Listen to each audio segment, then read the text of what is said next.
ಎಲ್ಲರಿಗೂ ನಮಸ್ಕಾರ. ನಾನು ನಿಮ್ಮ KTN ಸಿದ್ದು ಮಾತಾಡ್ತಾ ಇದ್ದೀನಿ. ಇವತ್ತಿನ ವೀಡಿಯೋ ಬಂದ್ಬಿಟ್ಟು ಟ್ಯಾಂಕರ್ಗೆ ನೀರು ಲೋಡ್ ಮಾಡಬೇಕಾಗಿತ್ತು, ಅದಕ್ಕೋಸ್ಕರ ಬಂದಿದ್ದೀನಿ.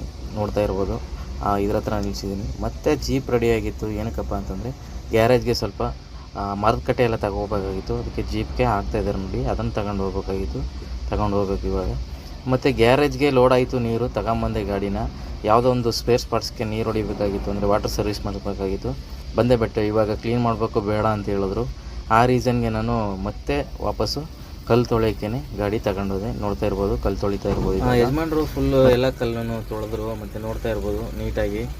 ಆಮೇಲೆ ಏನಪ್ಪ ಅಂತಂತಂದರೆ ನೀರು ಖಾಲಿ ಆಯಿತು ತಕ್ಷಣಕ್ಕೆ. ಮತ್ತೆ ನಾನು ಪಂಪ್ ಹತ್ರ ತಗೊಂಡೋಗಿ ಗಾಡಿ ನಿಲ್ಲಿಸಿದೆ. ಗಮನಿಸ್ತಾ ಇರ್ಬೋದು. ಮತ್ತು ಮೋಟ್ರ್ ಆನ್ ಮಾಡಿ ನೀರು ಲೋಡ್ ಮಾಡೋವ್ರಿಗೆ ಲೇಟ್ ಆಯಿತು, ಊಟದ ಟೈಮ್ ಆಯಿತು. ಮಾಡಿ ಗ್ಯಾರೇಜಿಗೆ ಬಂದೆ. ಅಲ್ಲಿಗೆ ಎಲ್ಲ ಕ್ಲೀನ್ ಮಾಡಿ ಇಟ್ಟಿದ್ರು, ಸರ್ವಿಸ್ ಎಲ್ಲ ಆಯಿತು. ಓಕೆ ಫ್ರೆಂಡ್ಸ್, ಇದಾಗಿತ್ತು ಇವತ್ತಿನ ವೀಡಿಯೋ. ಯಾರು ನನ್ನ ಚಾನಲ್ ನೋಡ್ತಿದ್ದಾರೆ ದಯವಿಟ್ಟು ಸಬ್ಸ್ಕ್ರೈಬ್ ಮಾಡಿ, ಲೈಕ್ ಮಾಡಿ, ಶೇರ್